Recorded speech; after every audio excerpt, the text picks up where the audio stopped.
بسم الله الرحمن الرحيم إن الحمد لله نحمده ونستعينه ونستغفره ونعوذ بالله من شرور أنفسنا وسيئات أعمالنا من يهده الله فلا مضل له ومن يضلل فلا هادي له وأشهد أن لا إله إلا الله وحده لا شريك له وأشهد أن محمدا عبده ورسوله يا أيها الذين آمنوا اتقوا الله حق تقاته ولا تموتن إلا وأنتم مسلمون يا أيها الناس اتقوا ربكم الذي خلقكم من نفس واحدة وخلق منها زوجها وبث منهما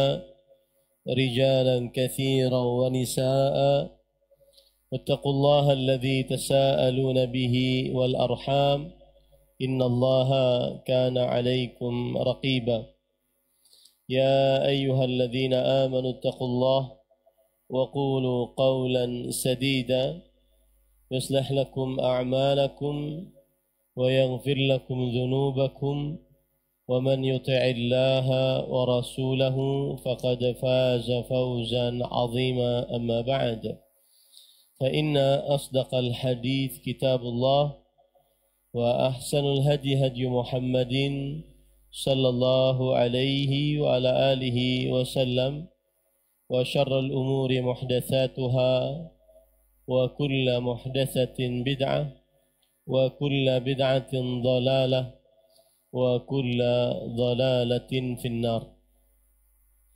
Alhamdulillah, kita bersyukur pada Allah Subhanahu wa taala pada hari ini Rabu malam Kamis 14 Zulqa'dah 1445 Hijriah bertepatan dengan 22 Mei 2024. Kita kembali dimudahkan oleh Allah Subhanahu wa taala untuk duduk bersama di Masjid Imam Syafi'i, Banjarmasin, Kalimantan Selatan dalam sebuah kajian rutin setiap Rabu malam Kamis membaca Kitab Usulul Iman fi Dhaw'il Kitabi wa Sunnah, pokok-pokok dasar keimanan dalam naungan cahaya Al-Quran dan Sunnah, yang ditulis oleh Majmu'atun Minal Ulama, Fadilat Syekh Muhammad Abdul Razak bin Abdul Muhsin Al-Badr hafizahumullah wa Fadilat Syekh Ibrahim bin Amir Ruhaili wa Fadilat Syekh Saleh bin Sa'ad As-Suhaimi hafizahumullahu ta'ala. Salawat dan salam semoga selalu Allah berikan kepada Nabi kita Muhammad sallallahu alaihi wa ala alihi wasallam, pada keluarga beliau, para sahabat, serta orang-orang yang mengikuti beliau sampai hari kiamat kelak. Dengan nama-nama Allah yang husna dan sifat-sifatnya yang ulia, kita berdoa, Allahumma inna nas'aluka ilman nafi'an wa rizqan tayyiban wa amalan mutaqabbala, Allahumma amin. Ahibbati fillah, afanillah wa iyyakum. Para ikhwah sekalian yang saya cintai karena Allah, Jamaah Masjid Imam Syafi'i Banjarmasin, semoga Allah Subhanahu wa taala selalu memberikan afiat kepada kita di dunia dan di akhirat. Pada kesempatan kali ini kita melanjutkan pembahasan pada Al-Babul Awwal, bab yang pertama, Al-Imanu Billah. Pada pasal yang kedua, Tauhidu Al-Uluhiyah, mentauhidkan Allah di dalam ibadah, dalam keimanan kepada Allah Subhanahu wa taala. Dan kita masuk kepada pembahasan yang ketiga, Himayatul Mustafa janabat tauhid. Penjagaan Nabi Muhammad sallallahu alaihi wasallam, nabi yang terpilih dalam perkara tauhid. Dan kita masuk kepada subtopik pembahasan yang ke-6, yaitu at-tawassul. Subtopik pembahasan yang ke-6 adalah penjagaan Rasul sallallahu alaihi wasallam terhadap tauhid dalam perkara tawassul. Pada poin alif sudah kita pelajari pengertian tawassul. Kemudian pada poin ba kita juga sudah mempelajari pengertian tawassul atau wasilah di dalam Al-Quran.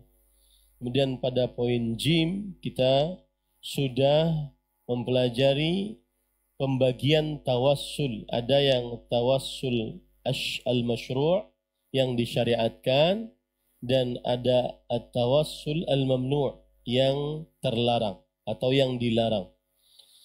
Dan pada pertemuan sebelumnya kita sudah membahas tawassul apa saja yang disyariatkan, yaitu yang pertama bertawassul ilallahi ta'ala bismin min asma'ihil husna atau sifatin min sifatihil azimah, dengan nama-nama Allah yang husna dan sifat-sifat Allah yang agung.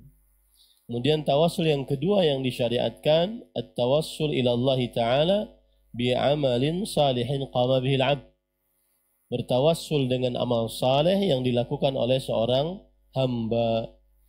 Kemudian yang ketiga adalah at-tawassul ilallahi bidu'a'ir rajulis salih alladhi turja ijabatu du'a'ih. Bertawassul kepada Allah dengan doa seorang yang saleh yang diharapkan dikabulkan doanya, yang masih hidup, ada dan sanggup untuk berdoa, yang masih hidup, ada dan sanggup untuk berdoa. Nah, pada malam ini kita membahas tawassul bagian yang kedua, at-tawassul al-mamnu', tawassul yang terlarang. Maksudnya dilarang di dalam agama Allah, dalam syariat Islam, baik karena dia menyebabkan kesyirikan atau karena dia menyebabkan kebid'ahan. Penulis berkata, Thaniyan at-tawassulul mamnu' huwa at-tawassulu ila Allah Ta'ala bima lam yathbut fi syari'ati annahu wasilah wa hiya anwa'u ba'dihha wa huwa anwa'u ba'dihha ashaddu khuturatan min ba'd. Nah. 2. Tawassul yang dilarang, yaitu bertawassul kepada Allah dengan sesuatu atau cara yang tidak sabit atau sah dalam syariat sebagai sebuah wasilah atau perantara. Tawassul seperti ini bermacam-macam. Sebagiannya lebih berbahaya dari yang lain. Di antara tawassul yang dilarang tersebut adalah sebagai berikut. Nah, para ikhwan yang dirahmati oleh Allah, di sini disebutkan tawassul kepada Allah dengan sesuatu yang belum tetap di dalam syariat. Ini adalah salah satu cara untuk membantah orang yang melakukan perbuatan bid'ah. Tanya saja satu pertanyaan. Kalau ada orang yang melakukan perbuatan bid'ah, maka tanya saja satu pertanyaan. Hal warada anin Nabi sallallahu alaihi wasallam? Hal fa'alahu an-Nabi sallallahu alaihi wasallam?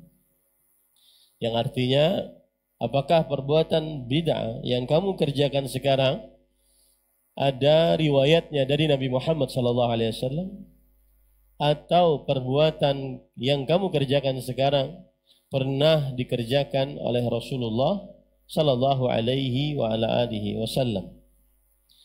Kalau seandainya dia menjawab tidak ada riwayatnya, tapi bla bla bla, tinggalkan tapinya, ambil tidak ada riwayat.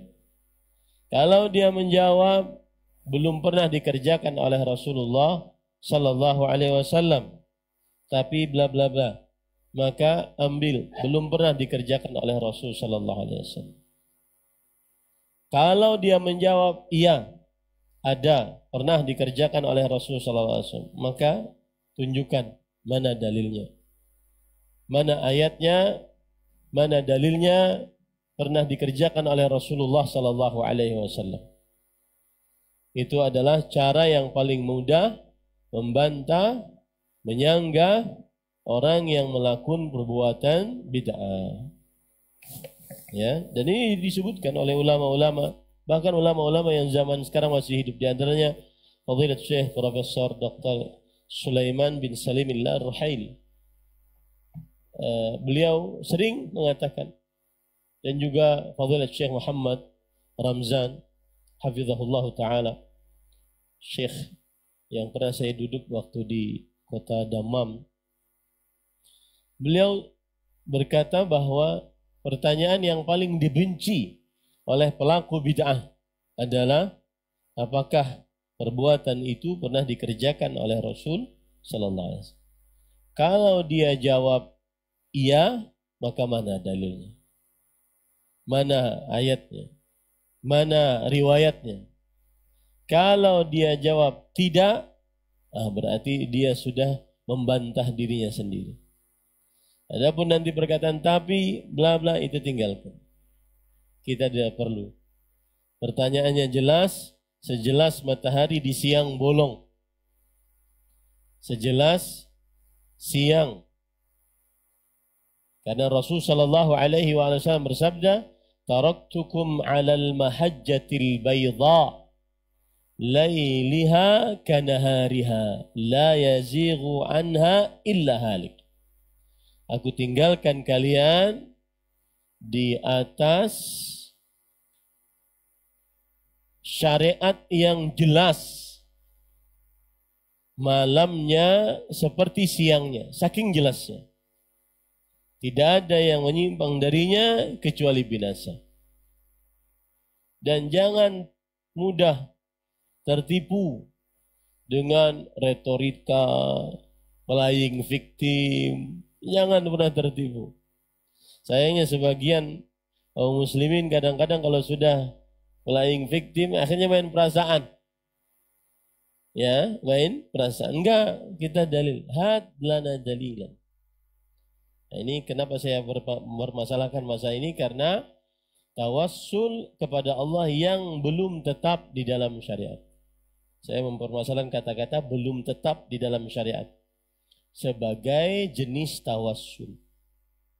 Ya, sebagai jenis tawassul. Dan kita sudah mengatakan bahwa yang tidak meyakini adanya tawassul dalam syariat Islam, maka berarti secara tidak langsung atau langsung dia mengingkari ayat Al-Quran. Karena di dalam Al-Quran ada tawassul. Cuma berbeda memahaminya dengan yang melakukan tawassul secara yang diharamkan. Ingat itu baik-baik. Saya ulangi untuk yang ketiga kalinya. Kalau ada orang yang melakukan perbuatan bid'ah, maka cara menyanggahnya adalah apakah pernah hal tersebut dikerjakan oleh Rasul sallallahu alaihi wasallam. Kalau seandainya dia mengatakan pernah, maka mana dalilnya? Sahih tidak? Ya. Kadang-kadang ada dalilnya sahih tapi tidak sarih. Sahih dalilnya tapi enggak kena dalam masalah ini. Atau ada dalilnya kena dalam masalah ini tapi lemah, tidak dipakai.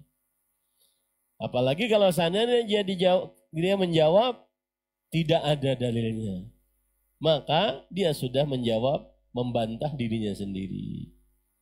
Ya, begitu ya, bisa dipahami. Nah, ini akidah, kita berhadapan dengan Allah dengannya. Ya, harus kokoh di dalam kalbu, tidak boleh goyah. Tidak boleh goyah.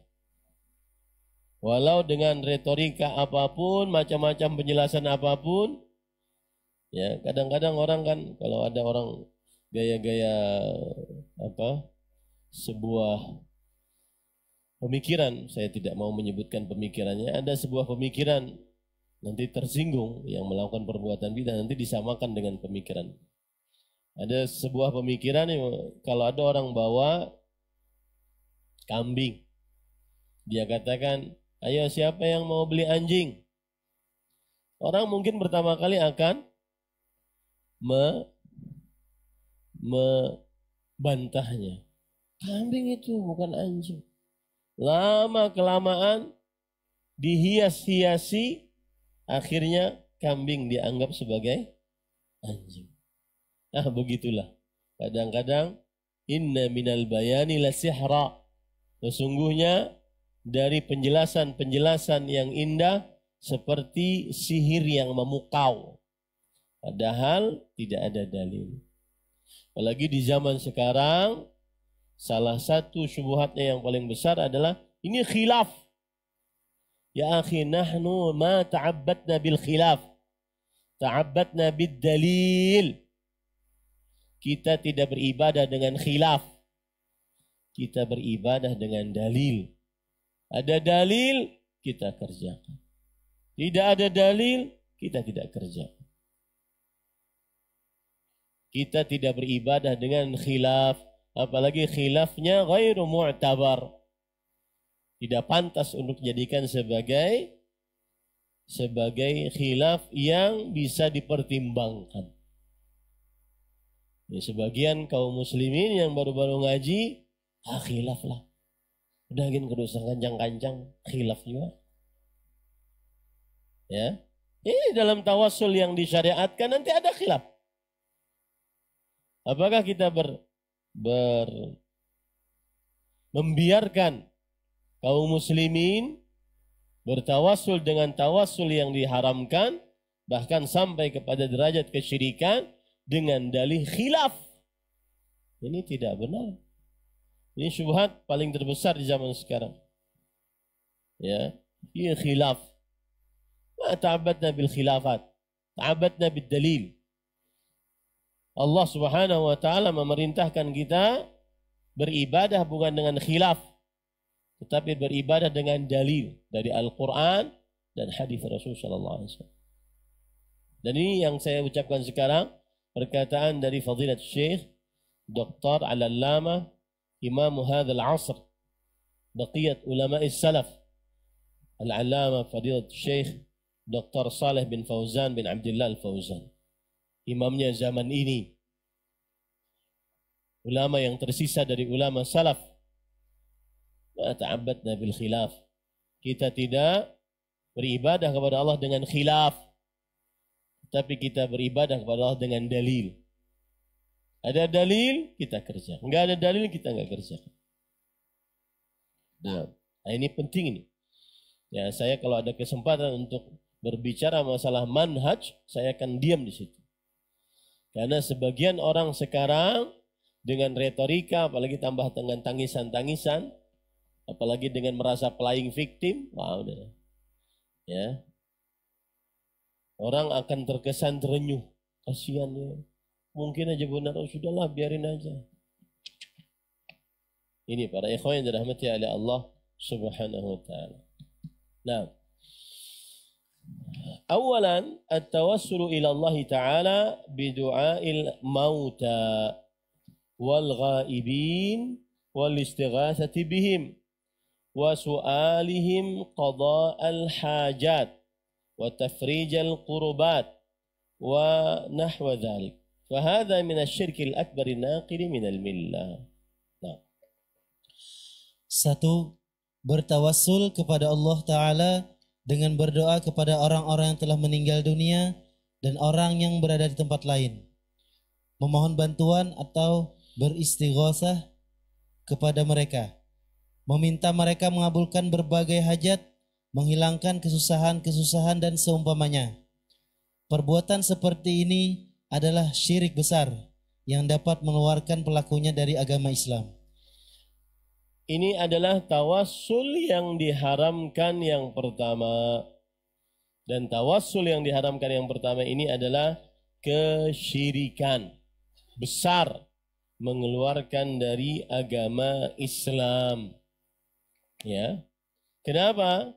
Karena disebutkan di sini bertawassul kepada Allah. Jadi ada seseorang, ada Allah.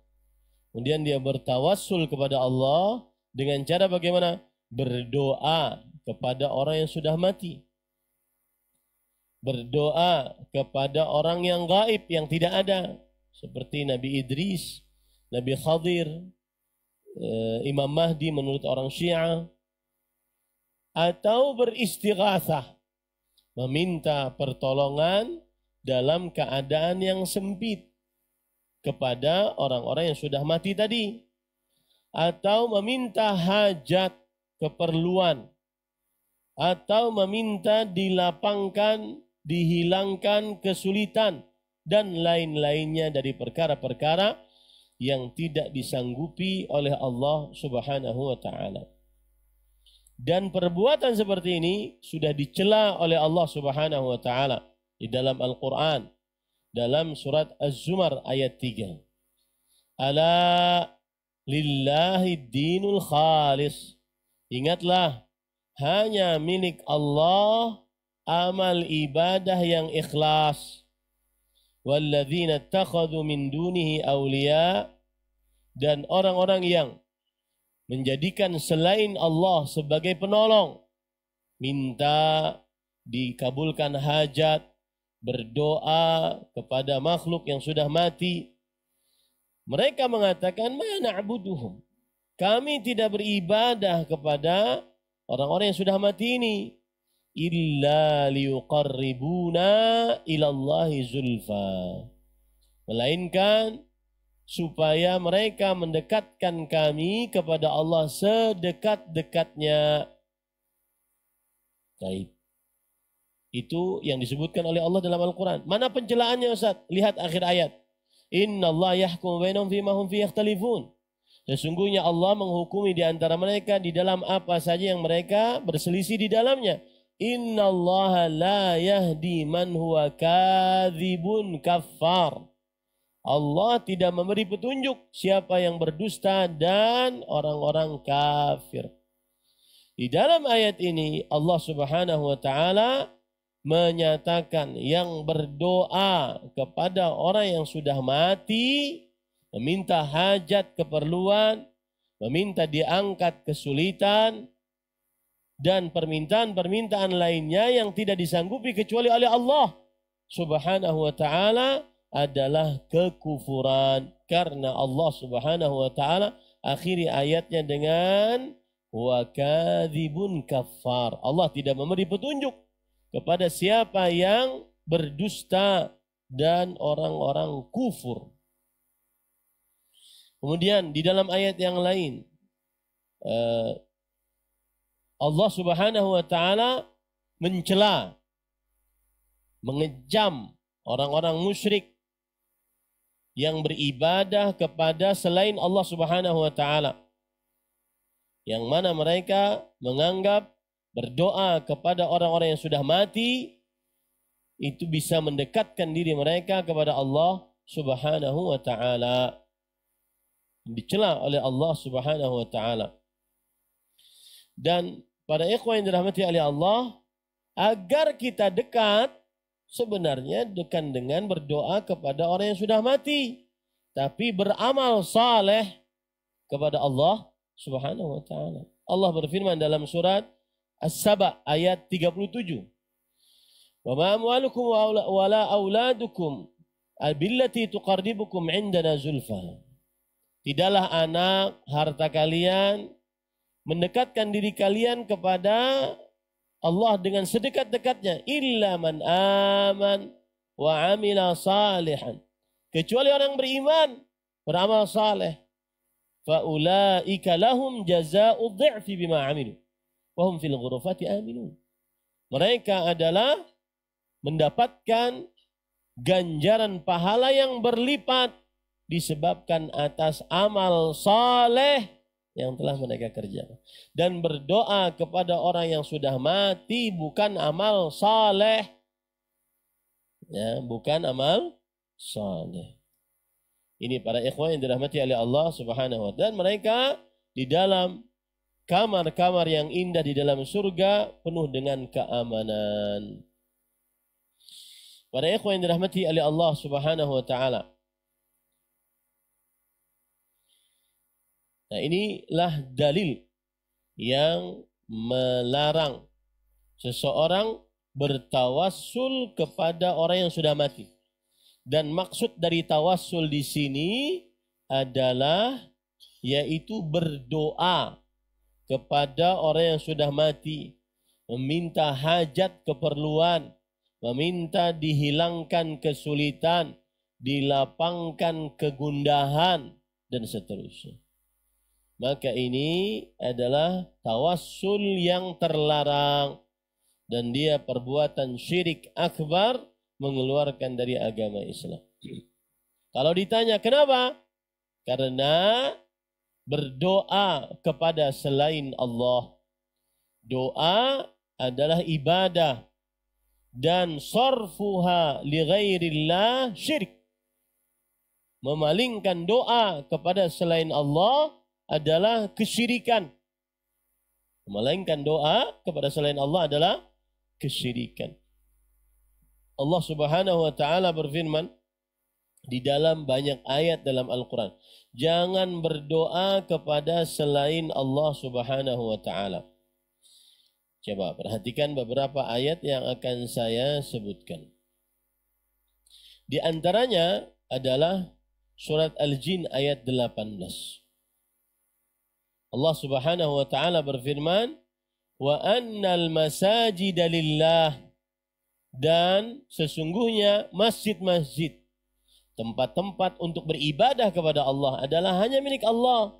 Fala tad'u ma'allahi ahada.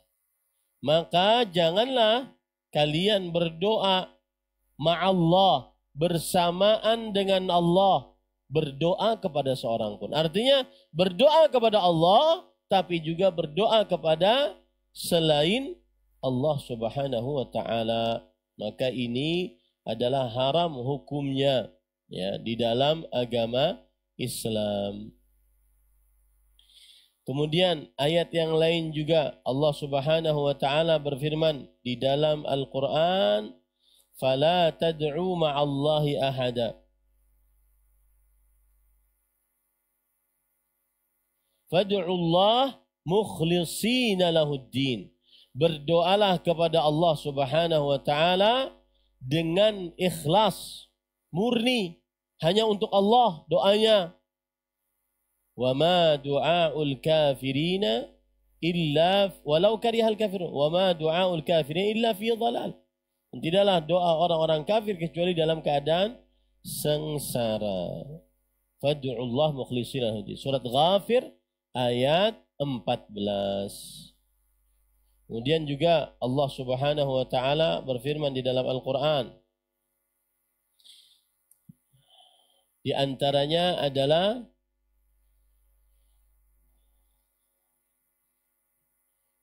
Qulillaha a'budu mukhlishan lahu dini. Surat Az-Zumar ayat 14. Katakanlah wahai Muhammad sallallahu alaihi wasallam, hanya Allah yang aku ibadahi dengan mengikhlaskan ibadah hanya untuk Allah Subhanahu wa taala. Tidak boleh diganding Allah Subhanahu wa taala. Ustaz, adakah memang orang yang berdoa kepada selain Allah Subhanahu wa taala? Ada. Antum kalau perhatikan media sosial, orang-orang yang berziarah kuburan yang dianggap keramat, pasti ada tulisan-tulisan. Karena sebagian kaum muslimin tidak paham apa yang tertulis. Saya bacakan salah satu tulisannya adalah ada bait syair, Salamullah ya sadah, keselamatan dari Allah untuk kalian wahai para pemimpin. Salamullah ya sadah, keselamatan dari Allah untuk kalian wahai para pemimpin. Minar Rahman yaghsyakum, dari Allah yang Maha Pengasih. Allah Subhanahu wa taala meliputi kasih sayang kepada kalian. Ibadallah, lihat, mereka ngaku ini hamba Allah. Wahai hamba Allah, ji'nakum, kami datang kepada kalian. Qasadnakum, kami bermaksud kepada kalian. Talabnakum, kami meminta kepada kalian. Tu'inuna, hendaknya kalian memberikan pertolongan kepada kami. Di mana bait syair ini dengan ayat iyyaka na'budu wa iyyaka nasta'in? Mana ada? Hanya kepadamu kami meminta pertolongan. Tughithuna, dan hendaknya kalian memberikan pertolongan kepada kami dalam keadaan yang sulit. Bandingkan bait syair ini dengan ayat Allah Subhanahu wa taala yang berbunyi id tastaghithuna rabbakum fastajaba lakum. Ingatlah ketika kalian beristighatsah kepada Rabb kalian. Istighatsah hanya kepada Allah, bukan kepada orang yang sudah meninggal. Bihimmatikum wa jadwakum fahbuna wa atuna atayakum hadayakum. Artinya, maka berilah kepada kami pemberian-pemberian kalian, hadiah-hadiah kalian. Tidak pantas ini diberikan kecuali kepada siapa? Allah Subhanahu wa taala. Kecuali hanya kepada Allah Subhanahu wa taala. Nah, inilah tawassul yang pertama yang dilarang karena di dalamnya terdapat kesyirikan. Ada sebagian yang berpendapat bahwa boleh saja minta kepada orang yang sudah mati, asalkan masih meyakini Allah Subhanahu wa taala yang Maha Pencipta, Maha Pengatur, Maha Berkuasa. Sedangkan permintaan doa kepada makhluk itu tidak merusak tauhid, tidak merusak tauhid. Paham ya? Ini dalih mereka. Selama masih meyakini Allah Maha Pencipta, Maha Pengatur, Maha Berkuasa, maka itu tidak merusak tauhid. Ya, maka itu tidak merusak apa? Tauhid. Apalagi nanti dibumbui dengan retorika. Saya beri contoh retorika. Aneh orang-orang ini kok bisa mengkafirkan, memusyrikkan orang-orang yang mengucapkan la ilaha illallah meskipun di samping kuburan. Rasul sallallahu alaihi wasallam saja marah kepada orang yang membunuh, orang yang telah musuh yang telah mengucapkan la ilaha illallah, seperti marahnya kepada Usamah bin Zaid. Qatalta ba'da an qala la ilaha illallah? Apakah engkau membunuhnya setelah ia mengucapkan la ilaha illallah? Nah, kalian ini malah mengeluarkan orang yang mengucapkan la ilaha illallah dari Islam. Paham nggak retorikanya? Maka kita katakan, yang mengucapkan la ilaha illallah seyogianya melaksanakan konsekuensi la ilaha illallah, berdoa hanya kepada Allah. Nah, itu. Pernah kan antum mendengar tuh di media sosial begitu syubhatnya? Betul nggak? Pernah nggak dengar? Atau nggak paham? Ya, akhirnya dianggap retorikanya indah. Oh iya ya, wah ini dakwah yang lembut. Ini dakwah yang bagus, merangkul semua. Sedangkan yang mengajak murni hanya beribadah kepada Allah dianggap dakwah yang memecah belah. Wallahi, billahi, tallah, tidak ada yang menyatukan umat Islam kecuali sebagaimana yang menyatukan Nabi Muhammad sallallahu alaihi wasallam umatnya di zamannya. Ya, tidak ada. Maka jangan tertipu dengan syubhat-syubhat retorika. Inna minal bayani la sihra. Sesungguhnya dari penjelasan yang indah benar-benar sebagai sesuatu yang memukau, membuat sihir yang terpukau. Jangan suka-suka mengeluarkan orang dari Islam, dia mengucapkan la ilaha illallah meskipun di samping kuburan. Lawang di zaman Rasul sallallahu alaihi wasallam orang yang mengucapkan la ilaha illallah lalu dibunuh, itu Nabi Muhammad sallallahu alaihi wasallam sangat murka. Jadi larinya menyimpang ke sana gitu. Orang ini pakai perasaan, oh iya kita ini gini. Paham ya? Maka jawabannya mudah.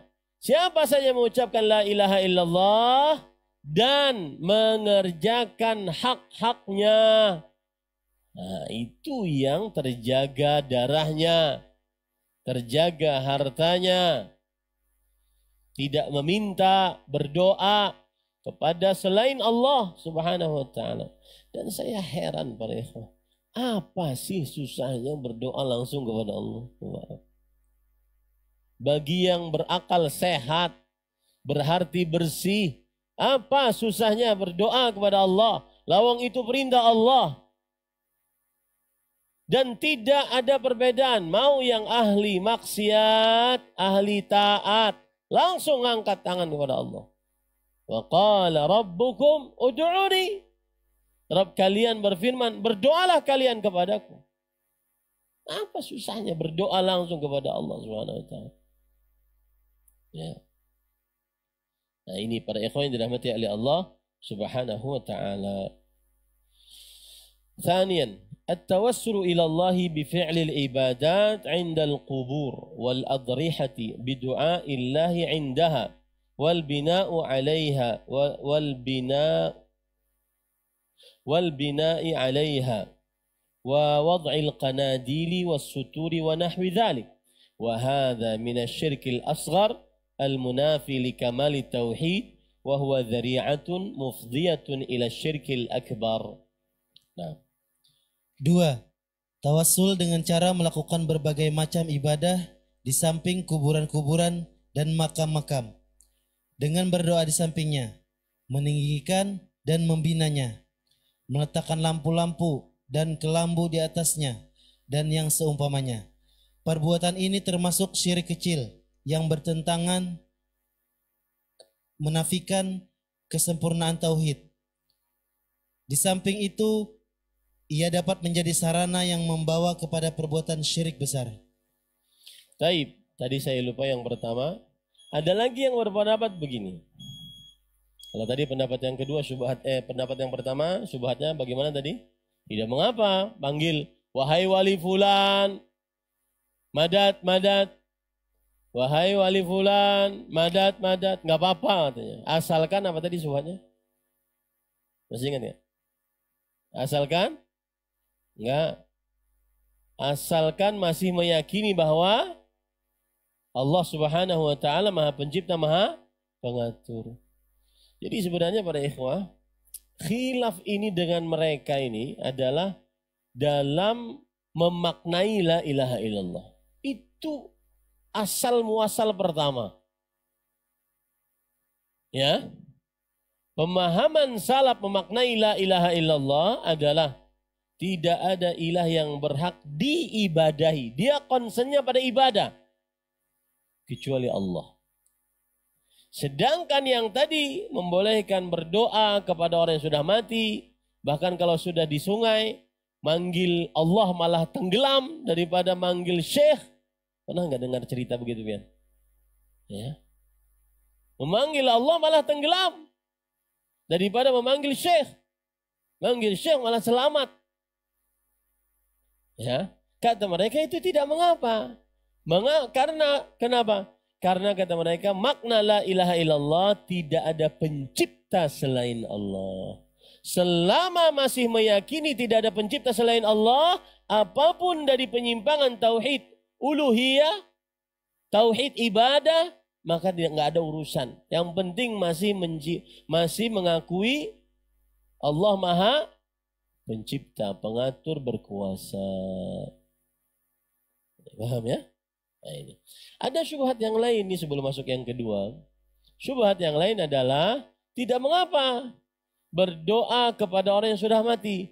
Karena hakikatnya berdoa kepada inya jua. Hah? Udahlah, dengar ini. Hah? Hakikatnya berdoa kepada Allah juga. Pokoknya kalau sudah hakikat tuh ngaleh. Ya, ini yang duduk di sini jasmaninya Sufyan, hakikatnya Allah juga nih duduk sini. Ah ya, ganal lah pembicaranya ngaleh nih. Ngaleh. Ini jam 12 malam kita mengajinya, biar orang ngerti tahu. Ya, seperti itu hakikatnya. Minta kepada orang yang sudah mati, tapi hakikatnya ya sampai sudah Sufyan sudah karam lawan Allah Subhanahu wa taala.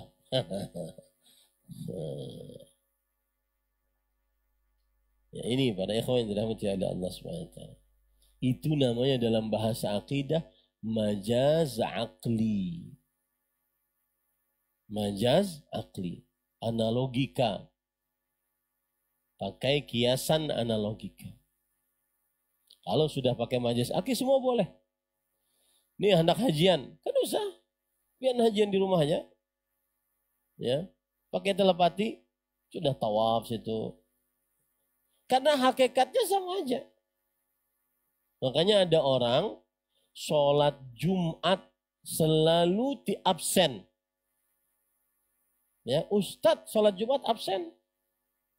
Kenapa? Karena sholatnya hakikatnya di Mekah.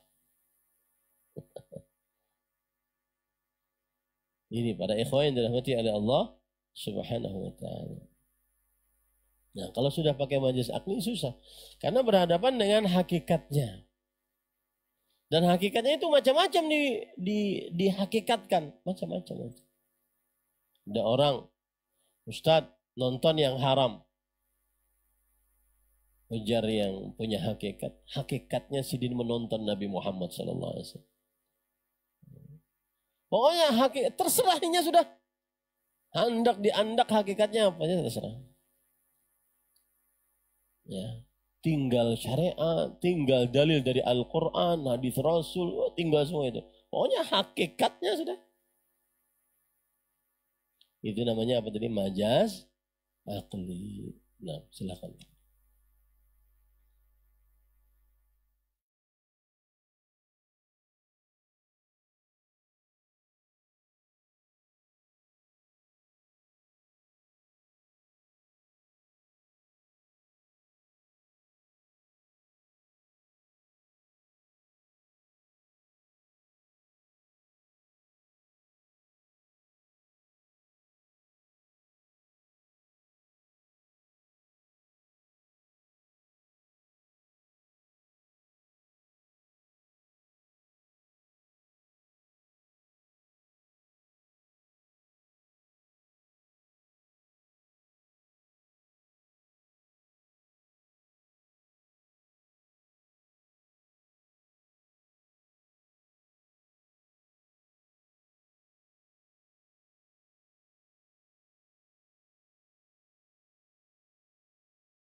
Masuk kepada tawassul yang kedua yang dilarang. Bertawassul kepada Allah dengan mengerjakan ibadah-ibadah di sisi kuburan dan di sisi tempat-tempat yang dia diziarahi. Berdoa kepada Allah tapi di sisinya. Mengkhususkan berdoa kepada Allah tapi di sisinya.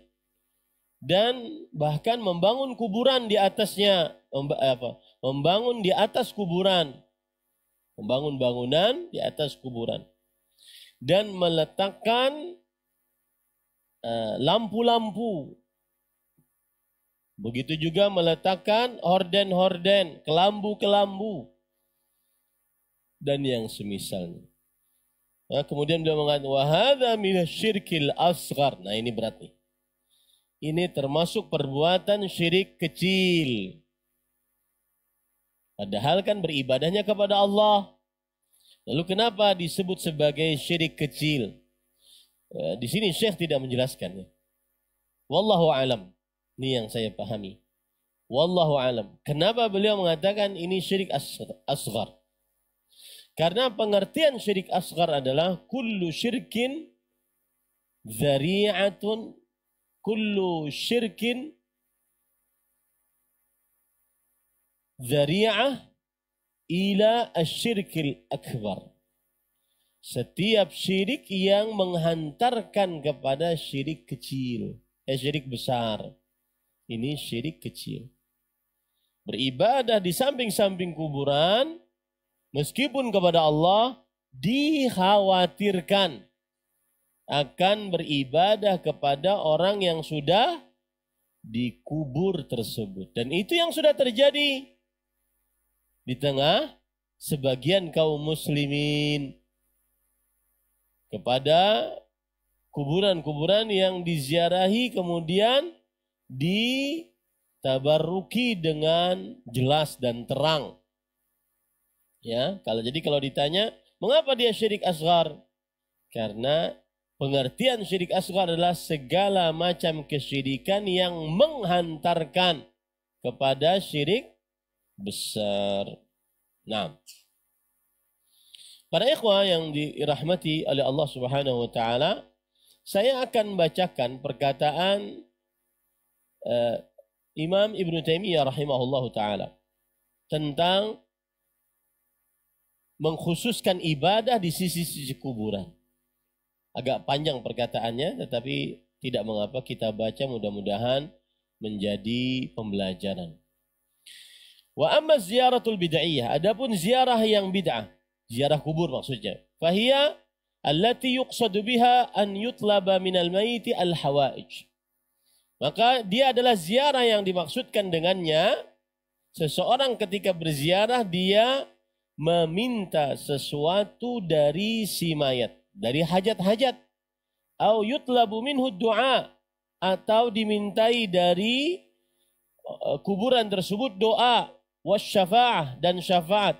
Au yuqsadu du'a'u inda qabrihi li dhannil qasid anna dhalika ajwabu liddu'a. Atau seseorang berdoa di sisi kuburan dengan anggapan bahwa yang berdoa di sisi kuburan lebih cepat dikabulkan. Nah, ini termasuk ziarah yang bid'ah. Faziyaratu ala hadhil wujuh kulliha mubtadi'ah. Maka berziarah kubur dalam bentuk-bentuk yang seperti ini seluruhnya yang sudah disebutkan tadi adalah perbuatan bid'ah, mubtada'ah. Lam yashra'han Nabi sallallahu alaihi wasallam.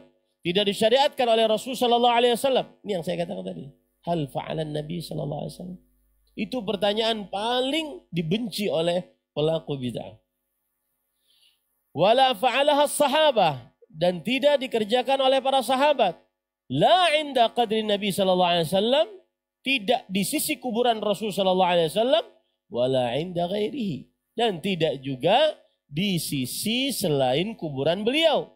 Wahia min jinsi syirik wa asbab syirik, dan dia termasuk jenis kesyirikan, yaitu syirik kecil, dan sebab-sebab yang menghantarkan kepada kesyirikan, yaitu syirik besar. Ya.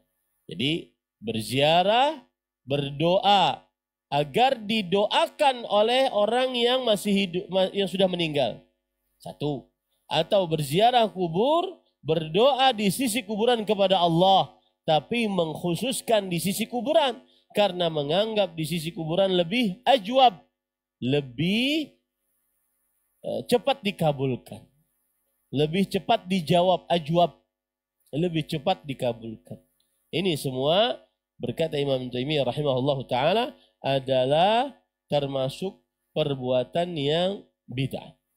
Kemudian muridnya berkata, wa yaqulu Ibnu Qayyim rahimahullah, berkata Imam Ibnu Qayyim al-Jauziyah rahimahullah, Abu Abdullah Syamsuddin Muhammad bin Abi Bakar, Imam Ibnu Qayyim al-Jauziyah rahimahullah, wa minal muhal an yakuna du'aul mauta aw ad-du'a'u bihim aw du'a'u indahum masyru'an wa 'amalan salihan. Termasuk hal yang mustahil bahwa berdoa kepada orang yang sudah mati atau berdoa dengan mereka. Maksudnya berdoa dengan mereka bagaimana? Berdoa kepada mereka agar mereka menyampaikan doa kita kepada siapa? Allah. Jadi ada 3 macam tuh. Doaul mauta, berdoa kepada orang yang sudah mati, minta hajat. Atau doa bil mauta, berdoa dengan orang yang sudah mati, kita memohon kepada orang yang sudah mati agar sampaikan hajat kita kepada Allah. Atau yang kedua, berdoa kepada Allah tapi di sisi orang yang sudah meninggal. 3 poin. Paham ya? Apa yang pertama? Berdoa kepada orang yang sudah mati, minta hajat, minta kelapangan dari kesempitan. Yang kedua, doa bil mauta, berdoa dengan orang yang sudah meninggal. Maksudnya apa? Meminta kepada orang yang sudah meninggal agar sampaikan doa kita kepada Allah. Yang ketiga apa? Berdoa di sisi kuburan orang yang sudah meninggal. Ya, berdoanya kepada Allah. Maka 3 ini adalah bukan sesuatu yang disyariatkan, kata Imam Al-Qayyim. Bukan amal saleh. Mustahil itu dikatakan sesuatu yang disyariatkan. Mustahil itu dikatakan amal saleh. Wa yasrifu anhu al-qurunus thalathatul mufaddalah. Ya, tidak dilaksanakan oleh para sahabat, para tabi'in, para tabi'ut tabi'in. Binassi Rasulullah sallallahu alaihi wa ala alihi wasallam, dengan penegasan dari Rasul sallallahu alaihi wasallam. Mustahil. Thumma yarzuquhu al-khaluful ladzina yaquluna ma la yaf'alun wa yaf'aluna ma la yumarun.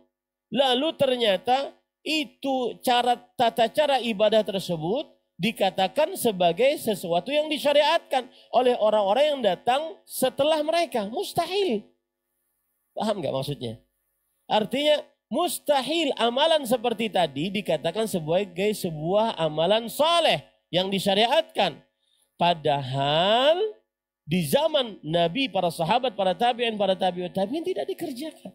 Mustahil kemudian dikatakan orang-orang datang setelah mereka bahwa itu adalah disyariatkan. Aneh ini. Ya, ini para ikhwah. Kemudian beliau mengatakan, "Fahadhihi sunnatu Rasulillah sallallahu alaihi wa ala alihi wasallam fi ahli al-qubur bid'an wa 20 sanah." Ini adalah sunnah Rasul sallallahu alaihi wasallam dalam memperlakukan orang yang sudah dikubur selama 20 tahun lebih. Artinya apa? Nabi Muhammad sallallahu alaihi wasallam menjadi nabi dan rasul berapa tahun? Berapa tahun? 23 tahun. Dan ulun mengajak, kalau ingin tahu sejarah Rasul sallallahu alaihi wasallam, silakan ikut kajian di Masjid Al-Faruq. Baru-baru kita mengupas kajian tentang sejarah Rasul sallallahu alaihi wasallam. Dulu pernah di sini sampai selesai. Kemudian ini baru di Masjid Al-Faruq. Ya. Dan itu bukti cinta kepada Rasul sallallahu alaihi wasallam. 23 tahun beliau menjadi nabi dan rasul. Belum pernah ada mengajarkan seperti itu. Hatta tawaffahullah azza wa jalla. Sampai Rasul sallallahu alaihi wasallam diwafatkan oleh Allah Subhanahu wa taala. Belum pernah ada. Wa hadhihi sunnatu khulafaihi rasyidin. Dan ini juga sunnah khalifah-khalifah yang diberi petunjuk sepeninggal beliau. Wa hadhihi tariqatu jami'is sahabati wat tabi'in. Inilah jalannya seluruh sahabat, seluruh tabi'in yang mengikuti para sahabat dengan baik. hal yumkinu basharun ala wajhil ardi an ya'ti an ahadin minhum binaqlin sahih aw hasan aw dha'if aw munqati. Ada mungkinkah seorang manusia di atas muka bumi ini yang bisa mendatangkan seorang riwayat dari sahabat Nabi atau para sahabat atau para tabi'in, para tabi'ut tabi'in. Baik itu riwayatnya sahih atau hasan atau lemah atau terputus, tidak ada. Ingat ya, dari mereka sahabat, tabi'in, tabi'ut tabi'in. Saya tidak perlu yang lain. Tidak ada. Ya. Annahum kanu idza kana lahum hajah qasadul qubur, bahwa nih riwayat yang kita minta, bahwa kalau orang punya hajat mereka datang ke kuburan, fada'u indaha, berdoa di sisi kuburan. Ada enggak riwayatnya itu? Walau hadisnya sahih atau walau hadisnya lemah hasan atau lemah ataupun terputus hadisnya, tidak akan pernah bisa didatangkan riwayatnya. Fada'u indaha wa tamassahu biha, dan mengusap-usap dengan kuburan tersebut. Tidak akan pernah bisa mendatangkan riwayatnya. Fadlan an yusallu indaha, apalagi sampai mereka sholat di sisi kuburan tersebut. Aw yas'alullaha bi ashabiha, atau memohon kepada Allah Subhanahu wa taala doa tapi dengan orang yang dikubur tersebut. Aw yas'aluhum hawaijahum, bahkan atau berdoa kepada orang yang sudah dikubur tersebut, hajat-hajat mereka enggak ada. Falyuqifu ala atharin wahid, datangkan satu saja riwayat.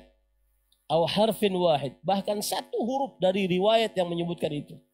Min dzalik, bala, tidak akan mungkin pernah. Yumkinuhum an ya'tu anil khaluf allati khalafat ba'dahum bikathir min dhalik. Wa kullama ta'akhkhara az-zaman wa tala al-'ahdu kana dhalika akthara hatta laqad wajada fi dhalika 'iddah. Semakin datang belakangan semakin banyak riwayat tersebut. Adapun di zaman Nabi enggak ada, zaman para sahabat enggak ada, zaman para tabi'in enggak ada. Ya, zaman para tabi'ut tabi'in juga tidak ada. Kemudian Imam Al-Qayyim menyebutkan, saya katakan tadi panjangnya tapi bersabarlah. Imam Al-Qayyim kemudian menyebutkan tentang kisah Daniel, kisah Nabi Daniel yang didapati oleh para sahabat. Kemudian setelah itu kuburannya dibenamkan oleh para sahabat Nabi radhiyallahu anhu. Saddan lidzariyah, untuk menahan agar tidak terjadi kesyirikan. Kemudian setelah itu Imam Al-Qayyim berkata lagi, "Falau kana ad-du'a'u 'inda al-quburi was-salatu 'indaha wat-tabarruku biha fadilah aw sunnah aw mubahan lanasaba al-muhajirun wal ansar hadha al-qabr 'alaman bidzalik." Kalau seandainya doa di sisi kuburan, salat di sisinya, bertabaruk dengan kuburan adalah sebuah keutamaan, atau bahkan sebuah sunnah, atau mungkin hanya sekadar mubah, maka niscaya kaum muhajirin dan ansar menegakkan kuburan tersebut sebagai tanda untuk hal tersebut. Wada'u indahu, dan mereka senantiasa berdoa di sisi kuburan tersebut. Wasannau dzalika liman ba'dahum, dan mereka akan perintahkan orang-orang setelah mereka untuk berlaku seperti itu. Walakinnahum kanu a'lama billah wa rasulih, akan tetapi mereka lebih faham tentang Allah dan Rasulnya. Wa dinih minal khalufil allati khalafat ba'dahu, mereka lebih paham tentang Allah dan Rasulnya dan agamanya daripada orang-orang yang datang setelah mereka. Wa kadzalika tabi'un, demikian juga para tabi'in, lahum bi ihsan rahu ala hadzal sabil, mereka mengikuti jalan ini, jalan para sahabat. Qad kana indahu min quburi ashabi Rasulillah sallallahu alaihi wasallam bil amsar adadun katsir. Di zaman para tabi'in banyak kuburan-kuburan para sahabat Nabi radhiyallahu anhum di beberapa tempat di dunia ini dalam jumlah yang banyak. Wa hum mutawafirun, dan mereka jumlahnya dah sangat banyak. Fama minhum man istaghatha 'inda qabri sahib. Tidak ada di antara mereka yang beristighatsah di samping kuburan orang yang meninggal dari sahabat Rasul sallallahu alaihi wasallam. Wala da'ah, tidak berdoa juga kepada sahabat Nabi yang sudah meninggal tersebut. Wala da'a bihi, tidak berdoa juga meminta kepada orang sahabat Nabi yang sudah meninggal tersebut agar doanya disampaikan kepada Allah Subhanahu wa taala. Tidak dilakukan oleh para tabi'in. Wala da'a indahu, tidak berdoa juga di samping kuburan para sahabat Nabi. Wala stashfa bihi, tidak meminta kesembuhan penyakit dengan kuburan sahabat Rasulullah SAW. Walastasqa bihi, tidak minta hujan di samping kuburan Rasulullah, di samping kuburan para sahabat Nabi. Walastansara bihi, dan tidak meminta pertolongan dengan kuburan sahabat Rasulullah SAW. Wa minal ma'lum anna mithla hadha mimma tatawaffar al-himam wad-dawa'i ala naqlihi bal ala naqli ma huwa duna. Ini penting. Keadaan yang seperti ini semestinya ada keinginan untuk disampaikan kepada kaum muslimin. Artinya semestinya riwayatnya harus ada. Kok tidak ada berarti memang syariatnya tidak ada. Tawafar al-himam. Ada keinginan-keinginan untuk menyampaikannya kepada kaum muslimin. Dinukilkan kepada kaum muslimin setelahnya. Sampai kita sekarang. Tapi belum ada. Nah. Mana tuh membacanya? Wahina idzin fala yakhlu imma an yakuna du'a indaha. Maka pada saat itu, maka tidak terlepas bahwa antara berdoa di sisi kuburan wa du'a bi arbabiha afdalu minhu fi dzalika fi ghairi tilkal buqah. Ya, atau berdoa kepada orang-orang tersebut lebih afdal daripada tempat tersebut. Aw la yakun, atau tidak juga terjadi. Fa in kana afdal fa kaifa khafiyun alaman wa amalan ala sahabah. Kalau seandainya itu afdal berdoa di samping kuburan atau berdoa kepada orang yang dikubur atau meminta orang yang dikubur sampaikan doa kepada Allah, itu lebih afdal, maka semestinya bagaimana itu tersembunyi dari para sahabat Nabi radhiyallahu anhu. Ilman wa amalan. Apakah sahabat tidak mengetahuinya? Apakah sahabat tidak mengerjakannya? Wa tabi'in wa tabi'ihim. Dan juga para tabi'in, para tabi'ut tabi'in.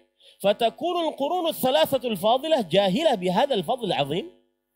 Apakah akhirnya 3 kurun keemasan dalam agama Islam, sahabat, para tabi'in, para tabi'ut tabi'in, bodoh terhadap keutamaan ini, berdoa di sisi kuburan orang soleh, atau berdoa kepada orang saleh, atau berdoa minta orang saleh ini yang sudah meninggal untuk menyampaikan doa kepada Allah Subhanahu wa taala. Apakah 3 generasi terbaik umat Islam, para sahabat, para tabi'in, para tabi'un, jahilah, bodoh akan keistimewaan ini? Aneh ini, nggak mungkin. Ya. Kemudian wa tadhfaru bihil khalufu ilman wa amalan, sedangkan orang-orang setelah mereka bisa mengamalkan seperti itu, berarti orang-orang setelah para sahabat, para tabi'in, para tabi'ut tabi'in lebih baik daripada 3 generasi keemasan kalau begitu. Paham ya maksudnya? Nah, wala yajuzu an ya'lamuhu wa yazhadu fihi ma hirsihim ala kulli khair la siyama ad-du'a. Tidak boleh mereka mengerjakannya. Apakah tidak boleh untuk mengerjakannya? Bahkan mereka menjauhkan diri dari mengerjakannya. Padahal para sahabat sangat gigih dalam setiap kebaikan, terutama doa. Fa innal muttarra yatashabbathu bi kulli sabab. Wa in kana fihi karahah ma fa kaifa yakununa muttarrina fi katsir min ad-du'a wa hum ya'lamuna fadl ad-du'a 'inda al-qubur thumma la yaqsuduna. Intinya begini. Aneh aja kalau sahabat Nabi, para tabi'in, para tabi'ut tabi'in tidak mengerjakannya. Kalau itu amalan afdal, bagus, niscaya apa? Para sahabat, para tabi'in, para tabi'ut tabi'in akan mengerjakan. Aneh aja kalau nggak dikerjakan. Ya. Hadza muhalun tab'an wa syar'an. Ini mustahil keadaan seperti ini. Baik secara tabiat seorang sahabat atau secara syariat. Nah, ini para ikhwan yang dirahmati oleh Allah. Kalau itu mustahil, fata'ayyan al-qismul akhar. Kalau begitu yang pasti adalah bagian yang kedua. Wahwa annahu la fadla liddu'a indaha wala huwa masyru'. Tidak ada keistimewaan berdoa di sisi kuburan. Tidak juga disyariatkan. Nah ini bagian yang kedua. La ma'zunun fihi biqasdil khusus. Tidak diizinkan dengan mengkhususkan doa di sisi kuburan. Bal takhsisuha biddu'a indaha dzariyatun ila ma taqaddama min mafasid. Bahkan mengkhususkan di sisi kuburan berdoa adalah sarana untuk menghantarkan kepada kerusakan. Wa mithlu hadha mimma la yashra'uhu Allah azza wa jalla wa rasuluhu al-battah. Lihat, yang seperti ini adalah sesuatu yang tidak disyariatkan oleh Allah dan Rasul sallallahu alaihi wasallam sama sekali. Bal istihbabud du'a indaha syar'u ibadatin lam yashra'ha Allah azza wa jalla. Bahkan menganjurkan berdoa di sisi kuburan orang-orang saleh adalah pensyariatan sebuah ibadah yang tidak disyariatkan oleh Allah Subhanahu wa taala. Walam yanzil biha sultanan, dan Allah tidak menurunkan syariat untuk itu. Waqad ankara as-sahabatu ma huwa duna hadza bikatsir. Para sahabat bahkan untuk perkara yang lebih ringan daripada berdoa kepada orang yang sudah dikubur mengingkarinya, apalagi yang ini. Paham ya, para ikhwan yang dirahmati oleh Allah Subhanahu wa taala. Lihat lagi. Adapun kuburan Nabi Muhammad sallallahu alaihi wasallam dan berkhusus berdoa di samping kuburan Rasulullah sallallahu alaihi wasallam. Berkata Syekhul Islam Ibnu Taimiyah rahimahullah dalam kitab Iqtida'us Shiratal Mustaqim, lam yakun ahadun minas salaf.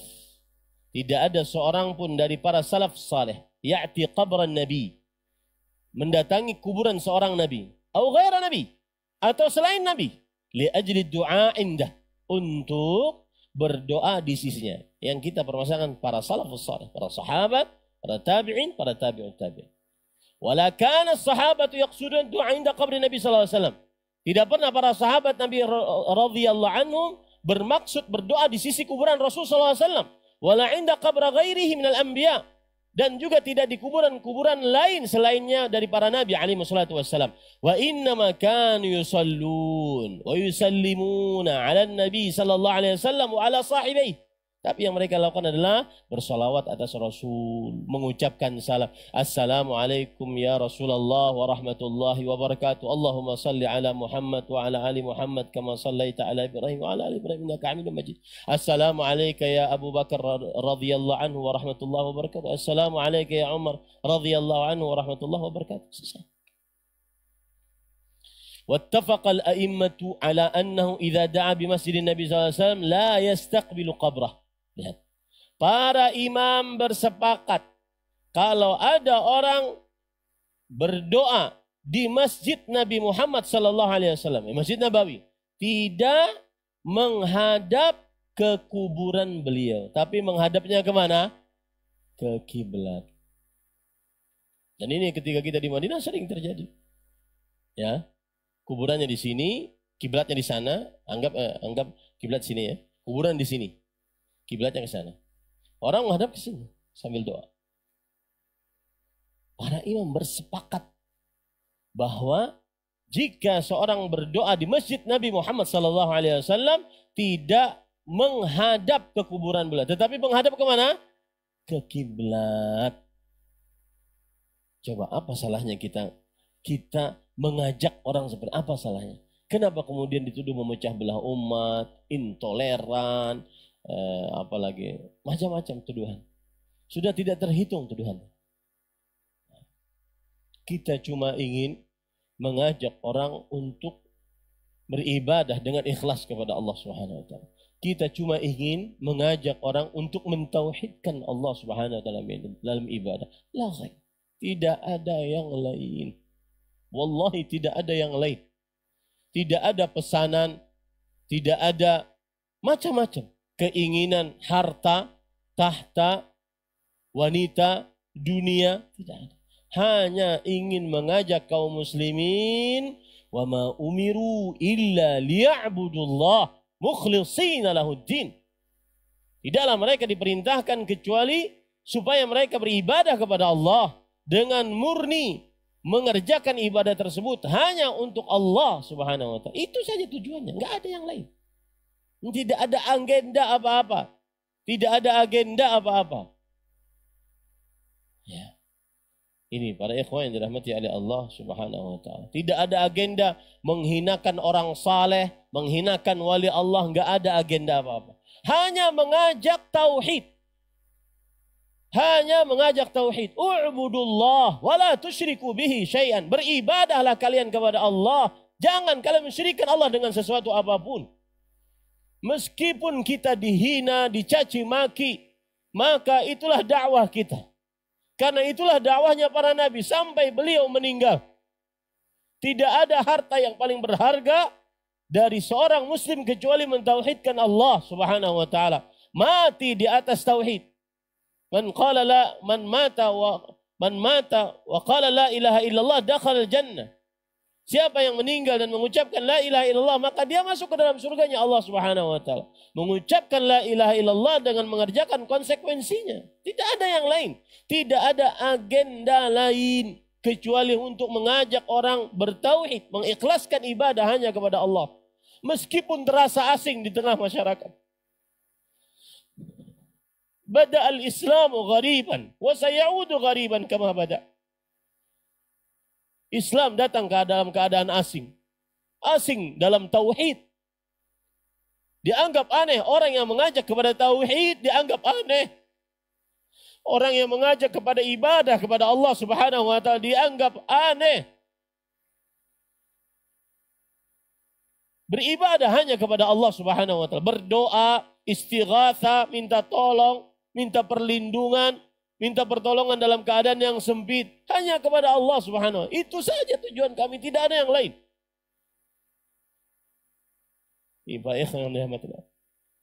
Ghurbatut tauhid. Ghurbatus sunnah. Lihat, ada perkataan yang sangat menarik para ikhwan yang dirahmati oleh Allah Subhanahu wa taala. Abdullah bin Mubarak rahimahullah ta'ala berkata, Abdullah bin Mubarak ulama Islam abad ketiga Hijriyah. Beliau kata, "I'lam anni ara anna al-maut al-yawma karamatun li kulli muslim. Laqiya Allah 'ala sunnah." Ketahuilah, sesungguhnya aku berpendapat kematian hari ini adalah sebuah karamah untuk setiap muslim yang bertemu dengan Allah dan dia di atas sunnah. Fa inna lillah wa inna ilaihi raji'un. Fa ila Allahi nashku wahsyatana. Hanya kepada Allah kita mengeluh kesendirian kita, keasingan kita. Ghurbatut tauhid, ghurbatus sunnah.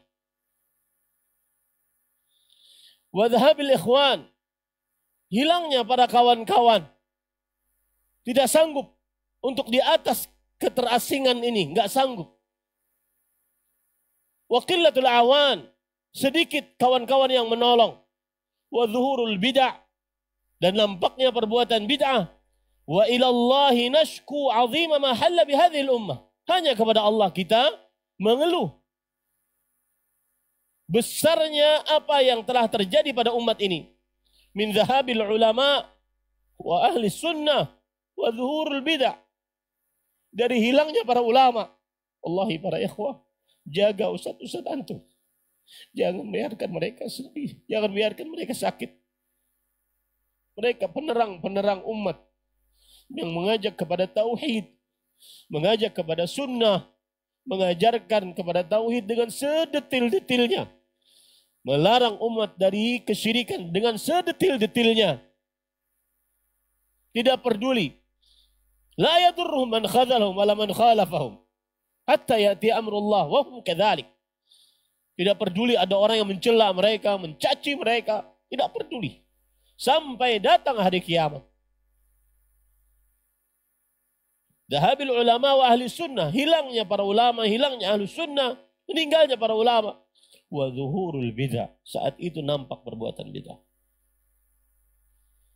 Maka para ikhwan yang dirahmati oleh Allah, itu perkataan dari seorang salaf, Abdullah bin Mubarak rahimahullah ta'ala.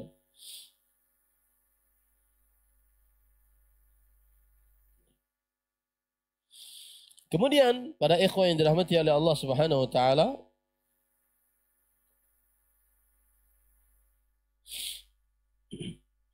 yang ketiga, at-tawassul ila Allah bijahil anbiya'i was salihin wa makanatihim wa manzilatihim 'inda Allah. Wa hadha muharram, bal huwa min al-bid'ah al-muhdatsah, li'annahu tawassul lam yashra'hu Allah wa lam ya'dhan bih.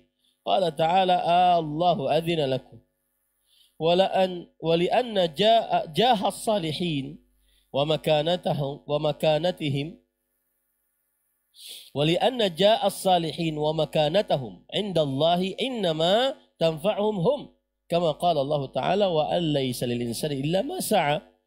ولذلك لم يكن هذا التوسل معروفا في عهد النبي صلى الله عليه وسلم وأصحابه، وقد نص على المنع منه وتحريمه على غير واحد من أهل العلم. نعم.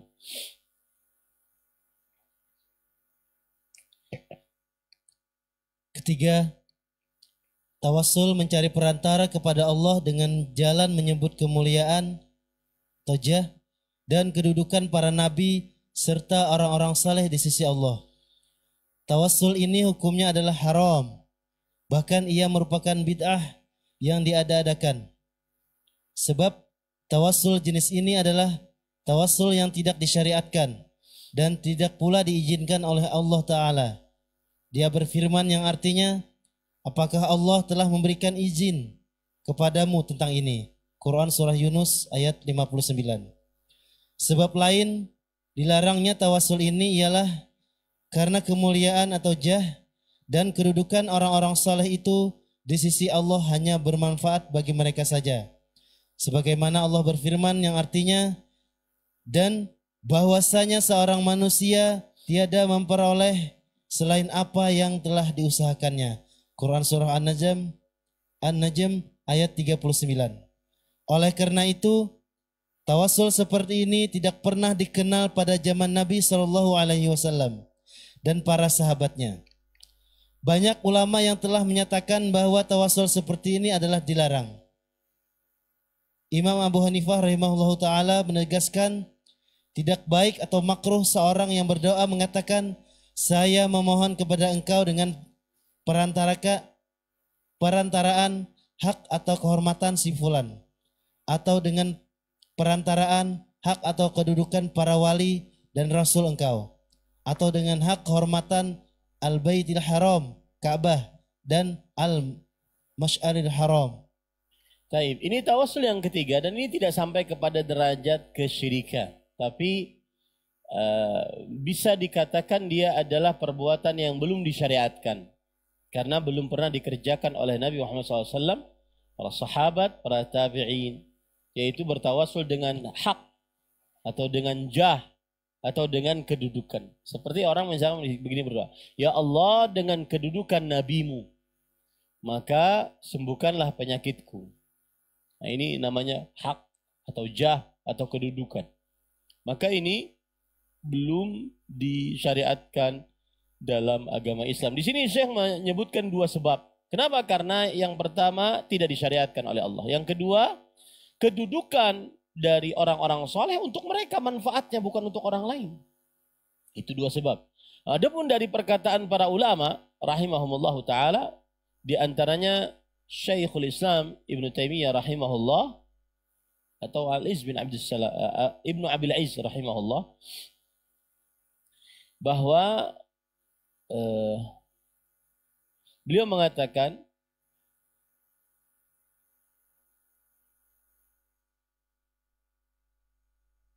apa bedanya doa dengan mengucapkan bihaqqis sa'ilina alaika dengan haknya orang-orang yang memohon kepada engkau. Hadis riwayat Imam Ibnu Majah, dengan doa mengucapkan bihaqqi nabiyika, aku mohon kepada engkau ya Allah dengan kedudukan nabimu. Apa bedanya seperti itu? Artinya tidak sama aja, boleh gitu. Maka jawabannya pada ikhwan yang dirahmati oleh Allah Subhanahu wa taala, beliau mengatakan yang dimaksud dengan bihaqqis sa'ilina 'alaika annaka wa'adta as-sa'ilina bil ijabah wa anna min jumlatis sa'ilin fa ajib du'ai. Ya Allah, aku memohon kepada Engkau dengan kedudukan orang-orang yang berdoa ini di hadapan Engkau. Maksudnya adalah orang-orang yang berdoa ini Engkau janjikan untuk dikabulkan oleh Engkau, dan aku termasuk yang berdoa kepada Engkau, maka kabulkanlah doaku. Beda dengan perkataan, ya Allah aku berdoa kepada Engkau dengan kedudukan si fulan.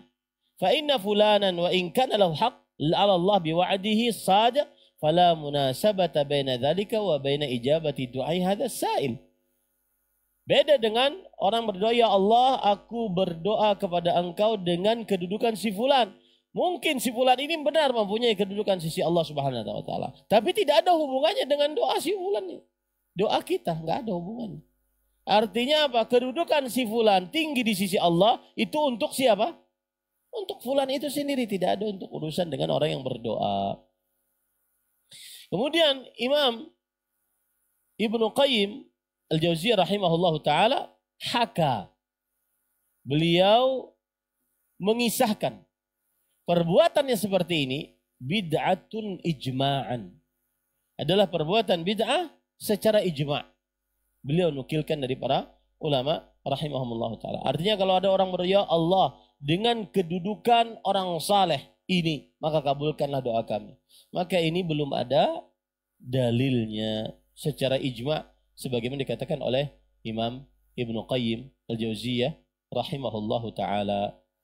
Nah, nanti insyaallah ta'ala pada pekan depan tanggal berapa? Tanggal 21 Zulqa'dah. Ya.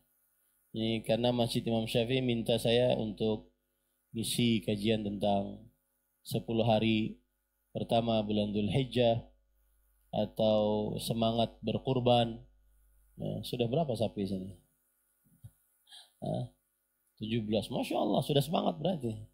Ada usah lagi disemangati.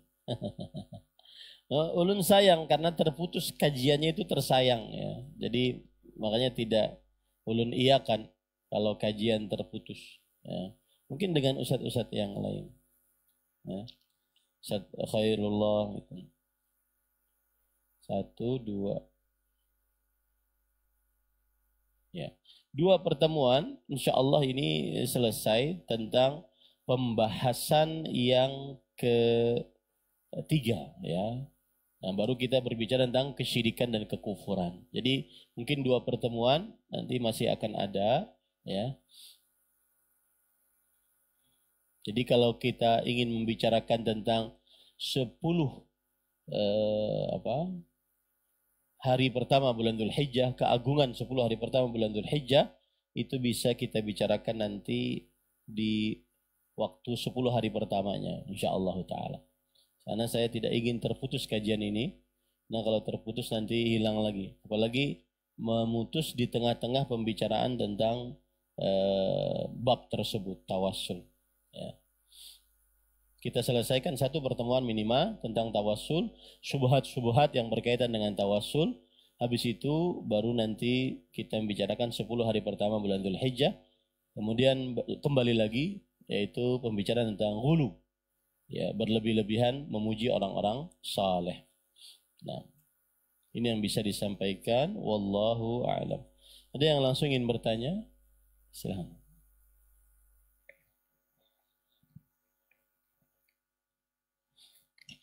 Bismillah, Ustaz bertanya untuk tawasul yang dilarang yang bagian ketiga. Apakah termasuk dilarang saat kita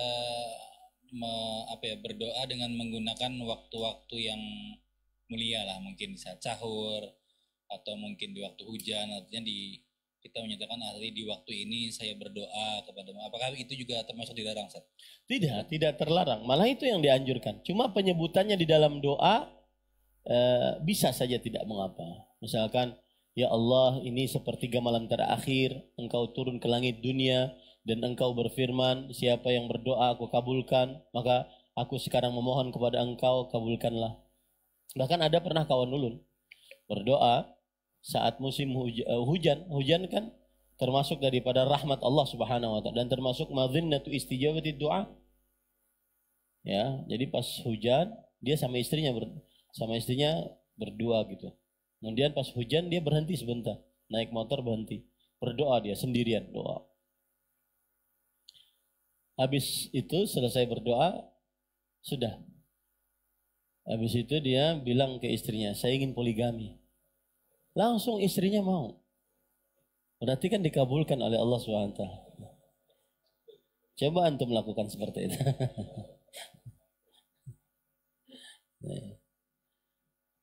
Nah,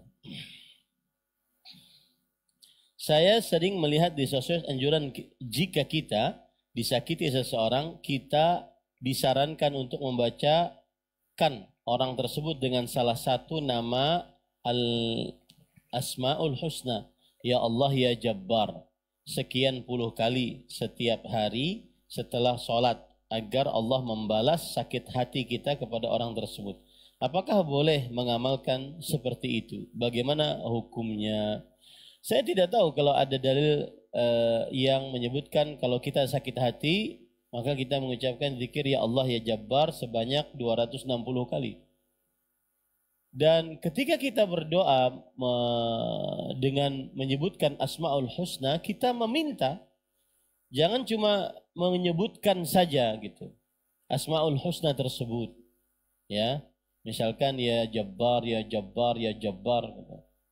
Nah, mungkin di dalam hatinya ada yang dia ingin sampaikan kepada Allah, tapi cukup di dalam hati. Tapi sekali lagi, zikir yang seperti ini memerlukan pencarian dalil. Apalagi begini, ada penentuan jumlah bilangan. Satu. Yang kedua, ada penentuan sebab. Mengapa membaca ya Allah ya Jabbar sebanyak 260 kali? Mana dalilnya? Pernahkah Rasulullah SAW mengerjakannya? Yang kedua, dengan sebab agar yang menyakiti hati kita menjadi terbalaskan sakit hati kita. Nah, sebab ini juga perlu dalil. Adakah dalilnya seperti itu? Karena mengamalkan sebuah amal ibadah harus 6 syarat sehingga sesuai dengan ajaran Rasulullah SAW. Yang pertama, waktu. Waktunya harus sesuai dengan sunnah Rasulullah SAW. Yang kedua, tempat. Tempatnya harus sesuai dengan sunnah Rasulullah SAW. Yang ketiga, jumlah bilangan. Berapa banyaknya. Harus sesuai dengan sunnah Rasulullah SAW. Yang keempat, jenis. Jenis amalan tersebut. Harus sesuai dengan sunnah Rasulullah SAW. Yang kelima adalah tata cara dari amalan tersebut. Harus sesuai dengan petunjuk Rasulullah SAW. Yang keenam adalah sebab.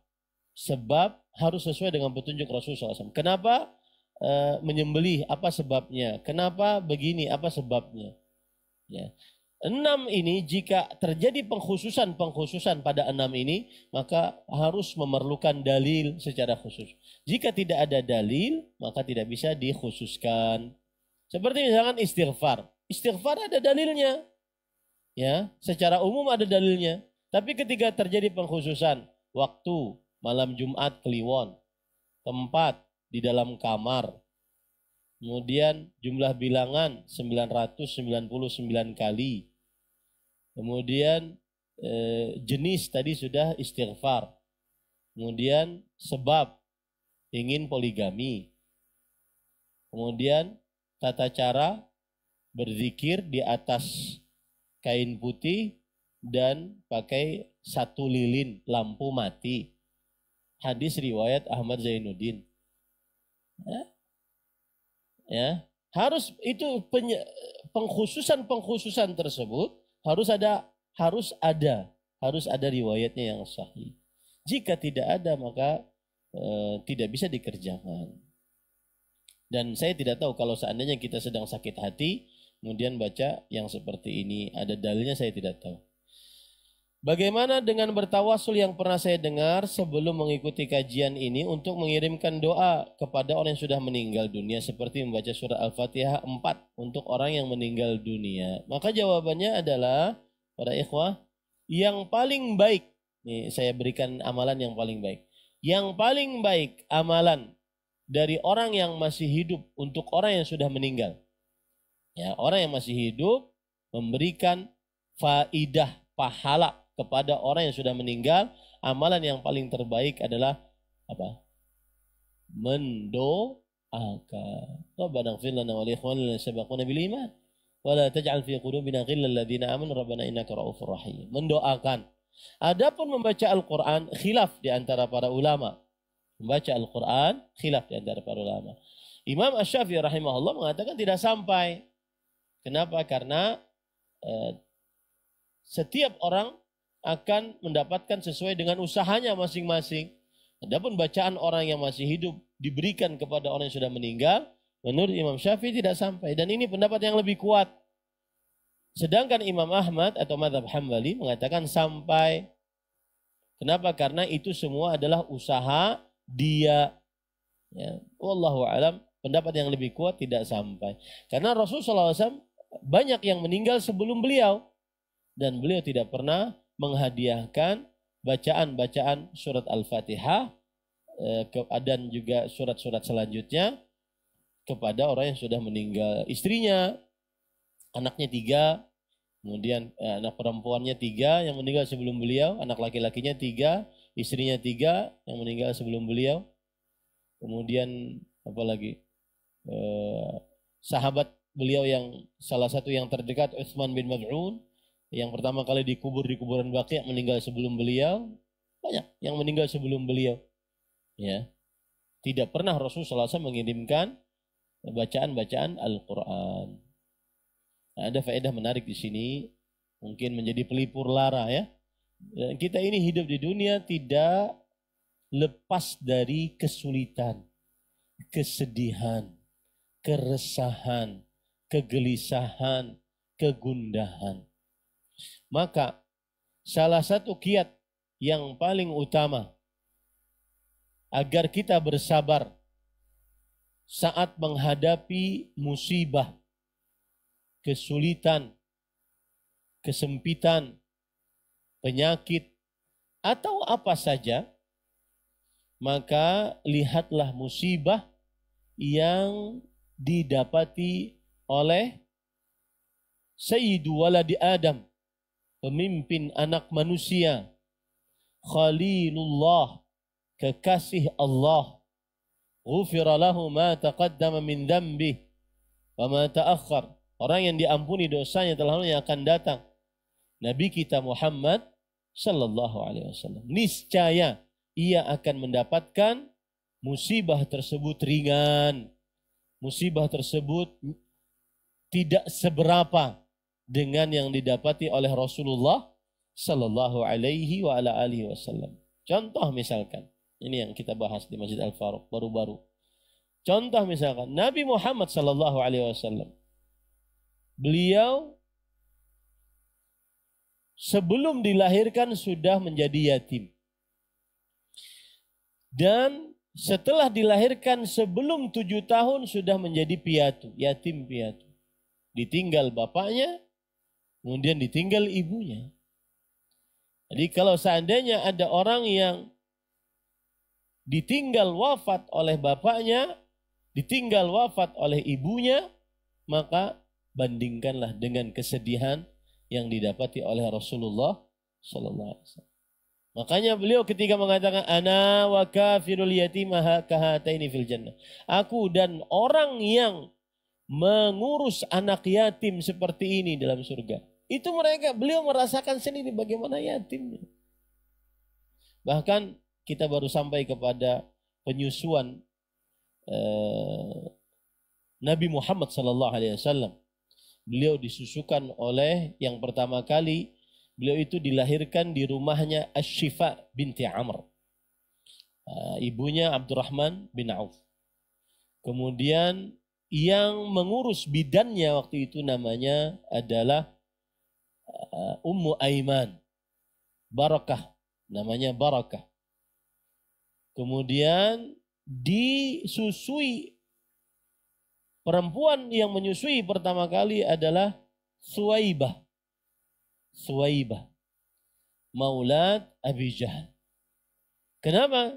Ibunya ketika menyusui selama sepekan habis susunya, subhanallah. Berat yang didapati oleh Rasulullah SAW. Lalu setelah itu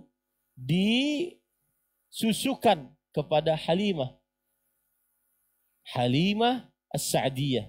Karena berasal dari Bani Sa'ad ibn Karb dari kabilah Hawazin atau Hawazan. Dan Halimah asalnya tidak mau. Dan orang-orang dari Badia, dari desa, mereka pergi ke kota. Untuk apa? Untuk bisa menyusui. Agar apa? Agar dapat uang. Ya. Dan ketika diberikan kepada setiap perempuan dari Badia yang ingin menyusui, ini anak yatim, mereka enggak mau. Kenapa? Karena yatim bisa ngasih apa? Sedikit upahnya. Ya, Rasul sallallahu alaihi wasallam yang merasa ditinggal wafat oleh orang tuanya, bandingkan kesedihannya dengan kesedihan Rasul sallallahu alaihi wasallam. Yang meninggal anaknya, bandingkan dengan kesedihan Rasul sallallahu alaihi wasallam. Niscaya tidak ada apa-apanya. 3 anaknya meninggal, Ibrahim, Al-Qasim, kemudian Abdullah. Kemudian 3 anak perempuannya meninggal, Zainab, Mukulthum, Ruqayyah. Bandingkan dengan orang yang baru 1 meninggal, 2 meninggal. Jangan terlalu sedih. Ternyata di sana ada kekasih Allah, pemimpin anak Adam, yang manusia yang paling mulia di atas muka bumi ini. Lebih berat musibahnya dibandingkan kita. Nah ini para ikhwan yang dirahmati oleh Allah, ini pelajaran menarik. Dan saya anjurkan yang belum tahu sejarah Rasul sallallahu alaihi wasallam dan ingin tahu, ya silahkan hadir. Kenapa? Karena sedikit yang membahas tentang sejarah Nabi Muhammad sallallahu alaihi wasallam. Ini yang bisa disampaikan. Jazakumullahu khairan atas perhatiannya. Subhanakallahumma wa bihamdik asyhadu an la ilaha illa anta astaghfiruka wa atubu ilaik.